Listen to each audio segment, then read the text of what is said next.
ଆଜି ପତ୍ର ସରିବ ନା ରହିବ ବାକି? ଯେତେଟା କେତେଟା ଖାଇପାରିବି କହିପାରିନି। ଫାଷ୍ଟ ଏଟା ଖାଇବା। ବୁଝିଛୁ ଏଟା ମସ୍ତ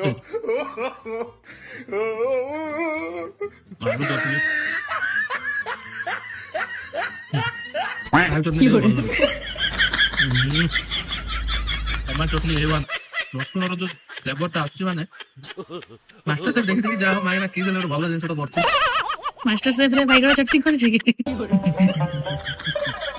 ନା ଆକ୍ଚୁଆଲି ଗୁରୁବାର ହେଇଗଲା ନା, ନହେଲେ ପଖାଳ ଦିବସଟା ହେଇଥା ପୋଡ଼ିଥାନ୍ତା, ଆଜି ବସିଗଲା। ସବୁଗୁଡ଼ା ଆଇଟମ୍ ତ ଭଲ ଲାଗୁଛି ମତେ। ଆପଣମାନେ ବି ଏନ୍ଜୟ କରନ୍ତୁ ପଖାଳ ଦିବସକୁ। ପଖାଳ ଖାଇକି ଆମେ ବି ପଖାଳ ଖାଇକି ଉଡଉଛୁ ପୁରା। ଆଗକୁ କଣ ହେଲା ଜାଣିବା ପାଇଁ ଶେଷ ପାର୍ଟ ମାନେ ପାର୍ଟ 3 କୁ ଦେଖିବାକୁ ଜମାରୁ ଭୁଲନ୍ତୁ ନାହିଁ।